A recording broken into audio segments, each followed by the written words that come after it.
के इस वीडियो में हम लोग भारत के राष्ट्रपति से संबंधित प्रमुख तथ्यों पर परिचर्चा करेंगे। जैसा कि इससे पहले भी हम लोगों ने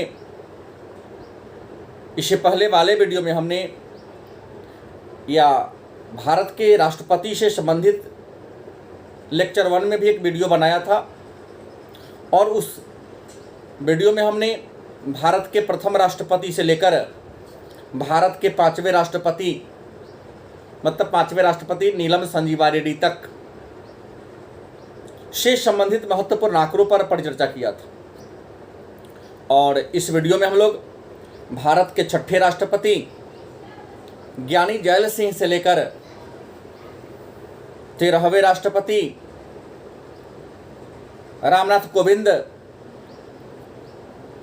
से संबंधित जो महत्वपूर्ण आंकड़ा है, जो महत्वपूर्ण तथ्य हैं, जो बार बार प्रतियोगिता परीक्षा में पूछे जाते हैं, उससे संबंधित हम प्रश्नों पर परिचर्चा करेंगे। तो सबसे पहले लेते हैं ज्ञानी जैल सिंह।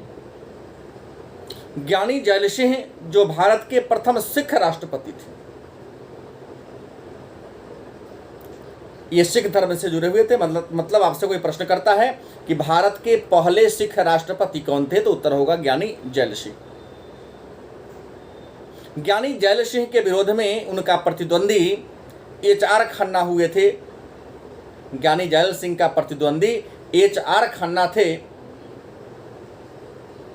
चुनाव में निर्वाचन में ज्ञानी जैल सिंह को 72.73% वोट मिला था, जबकि इनके प्रतिद्वंदी को HR खन्ना को 27.6% वोट मिला था।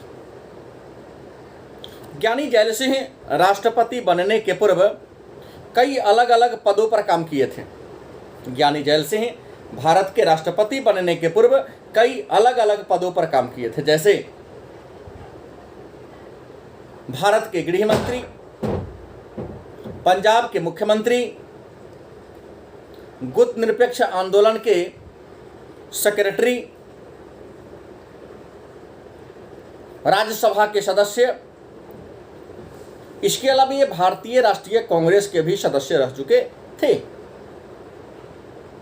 ज्ञानी जैल सिंह के बाद हम लोग रामास्वामी वेंकटरमन पर चर्चा करें। रामास्वामी वेंकटरमन, जैसा कि आप सबको पता है कि भारत के 7वें राष्ट्रपति रामास्वामी वेंकटरमन या R वेंकटरमन जो भारत के 7वें राष्ट्रपति हैं, राष्ट्रपति बनने के पहले ये उपराष्ट्रपति थे।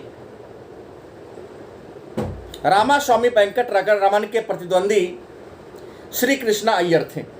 रामास्वामी वेंकटरमन के प्रतिद्वंदी श्री कृष्णा अय्यर थे।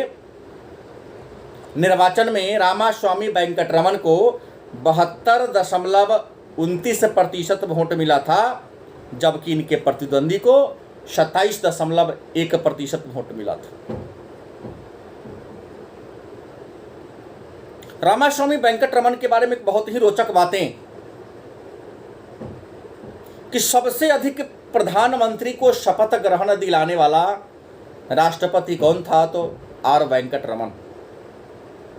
R वेंकटरमन मतलब रामास्वामी वेंकटरमन सबसे अधिक भारतीय प्रधानमंत्री को शपथ दिलाने वाले राष्ट्रपति थे। जैसा कि आप लोग जानते हैं कि प्रधानमंत्री को पद और गोपनीयता की शपथ राष्ट्रपति दिलाते हैं, तो सबसे ज्यादा प्रधानमंत्रियों को दिलाए थे। रामास्वामी वेंकटरमन राष्ट्रपति बनने के पूर्व कई अन्य पदों पर काम किए थे, जैसे ये भारत के उपराष्ट्रपति रह चुके थे, भारत के वित्त मंत्री रह चुके थे। रामास्वामी वेंकटरमन भारत के उपराष्ट्रपति भी थे, पहले भारत के वित्त मंत्री भी रह चुके थे, भारत के उद्योग मंत्री भी रह चुके थे, भारत के रक्षा मंत्री भी रह चुके थे, योजना आयोग के सदस्य के रूप में भी काम कर चुके थे, IMF मतलब इंटरनेशनल मॉनेटरी फंड के सदस्य भी रह चुके थे, मतलब वहाँ भी काम किए थे, विश्व बैंक में भी काम किए थे और एशियाई डेवलपमेंट बैंक में भी काम किए थे, उनके भी सदस्य रह चुके थे। रामास्वामी वेंकटरमन के बाद हम लोग भारत के 8वें राष्ट्रपति शंकर दयाल शर्मा के बारे में चर्चा करें। शंकर दयाल शर्मा जो भारत के 8वें राष्ट्रपति थे,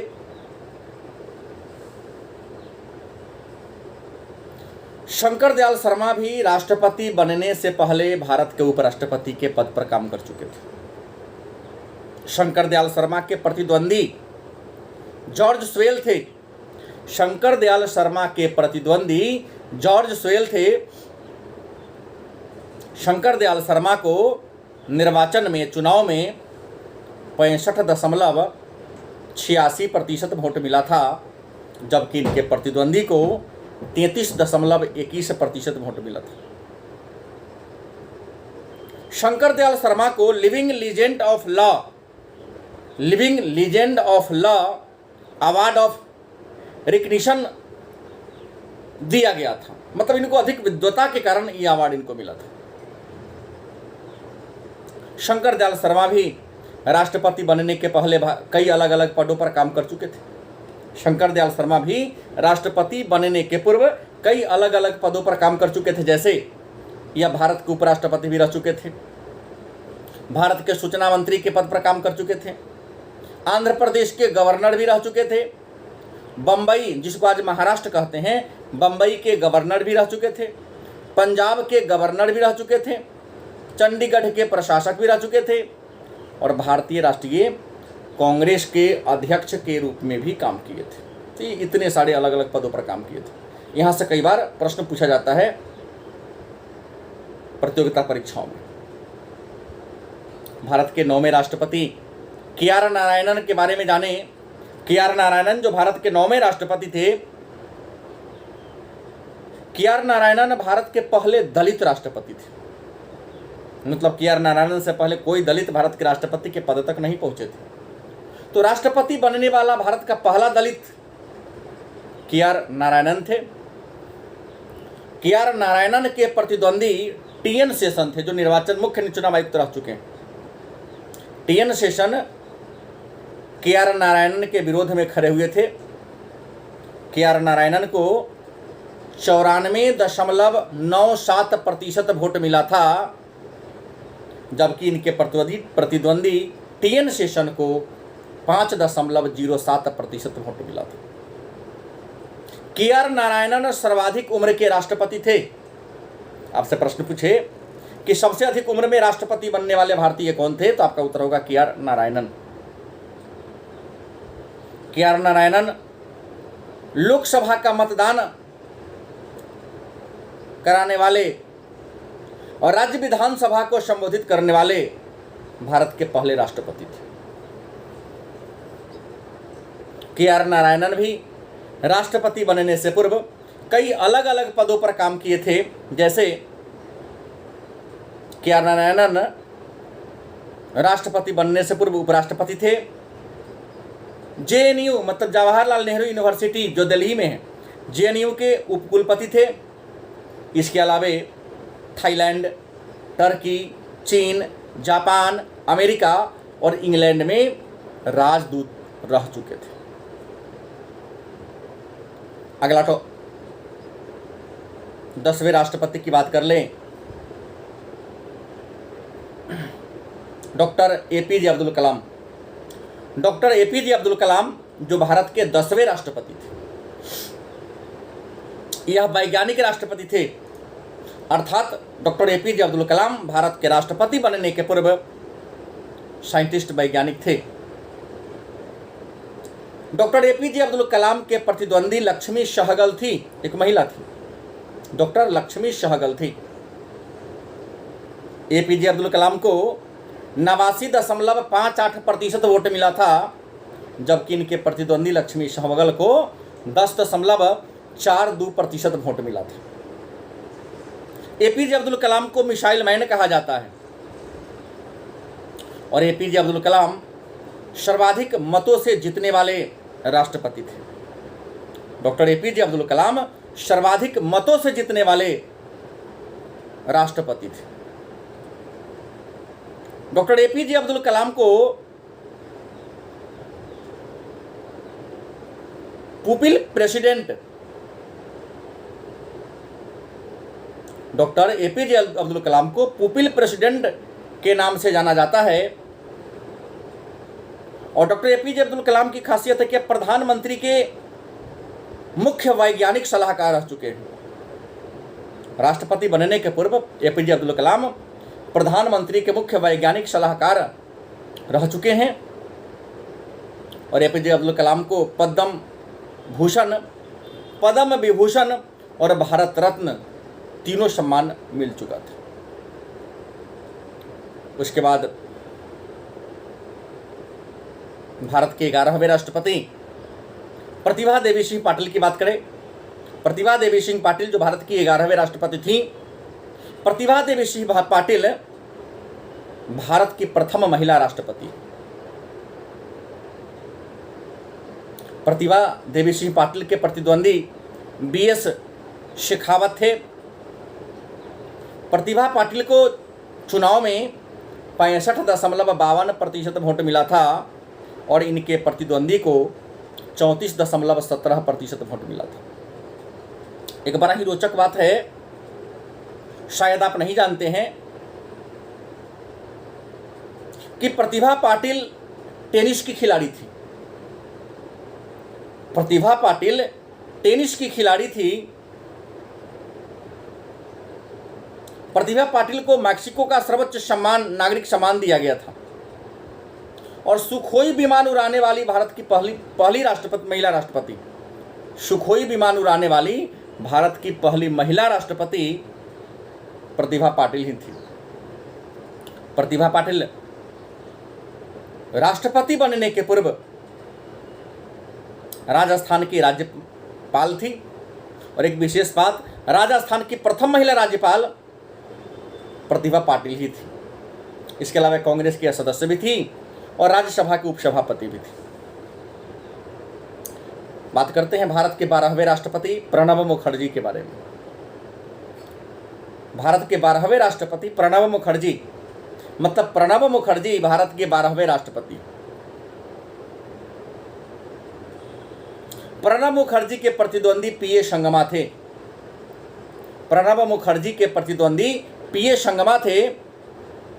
प्रणब मुखर्जी को चुनाव में 68.12% वोट मिला था, जबकि इनके प्रतिद्वंदी को 30.15% वोट मिला था। प्रणब मुखर्जी राष्ट्रपति बनने के पूर्व भारत के कई बड़े ऊंचे ऊंचे पदों पर काम कर चुके थे,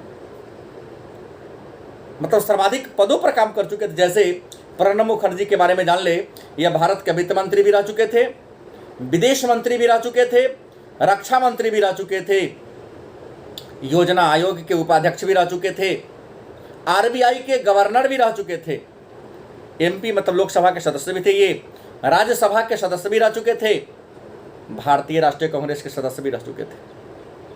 प्रणब मुखर्जी को सर्वश्रेष्ठ सांसद का पुरस्कार भी मिल चुका था।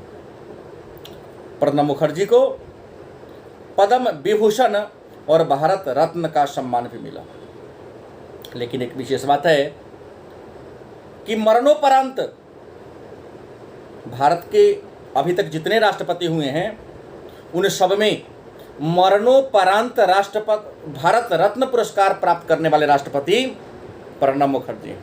मतलब अभी तक जितने भी राष्ट्रपति को भारत रत्न पुरस्कार मिला उनके जीवन काल में ही मिला, लेकिन प्रणब मुखर्जी को उनके मरने के बाद, मतलब मृत्युपरांत, मरणोपरांत भारत रत्न के सम्मान से सम्मानित किया गया। और एक विशेष बात, 7वीं पंचवर्षीय योजना का मॉडल मतलब रूपरेखा प्रणब मुखर्जी ने ही तैयार किया था। अब बात करते हैं वर्तमान राष्ट्रपति, भारत के 13वें राष्ट्रपति रामनाथ कोविंद के बारे में।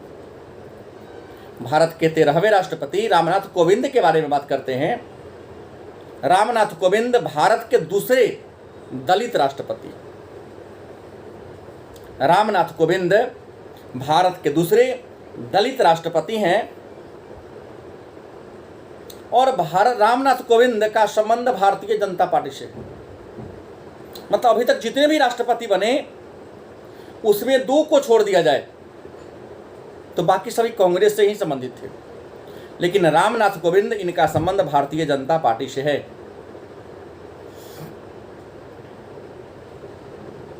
इसके बाद रामनाथ कोविंद भारत के एकमात्र राष्ट्रपति हैं। रामनाथ कोविंद भारत के एकमात्र राष्ट्रपति हैं जो यूपीएससी परीक्षा पास किए थे। मतलब संघ लोक सेवा आयोग परीक्षा को सफल होने वाले भारत के एकमात्र राष्ट्रपति रामनाथ कोविंद है। मतलब बहुत विद्वान, बड़े विद्वान हैं ये।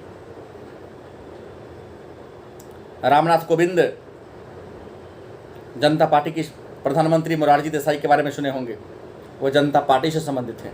रामनाथ कोविंद मोरारजी देसाई के निजी सचिव रह चुके थे। रामनाथ कोविंद आरएसएस के सदस्य भी रह चुके हैं। रामनाथ कोविंद का प्रतिद्वंदी मीरा कुमार है। रामनाथ कोविंद को 65.65 या 65.65% वोट मिला, जबकि इनके प्रतिद्वंदी मीरा कुमार को 34.35 मतलब 35% वोट मिला। रामनाथ कोविंद राष्ट्रपति बनने के पूर्व कई अलग अलग पदों पर काम कर चुके हैं, जैसे यह राज्यसभा के सदस्य रह चुके हैं, और लेकिन राष्ट्रपति बनने के पूर्व यह बिहार के राज्यपाल रह चुके हैं। मतलब बिहार के राज्यपाल से सीधा भारत के राष्ट्रपति बने। और रामनाथ कोविंद बतौर राष्ट्रपति के रूप में संयुक्त राष्ट्र के महासभा को संबोधित किए।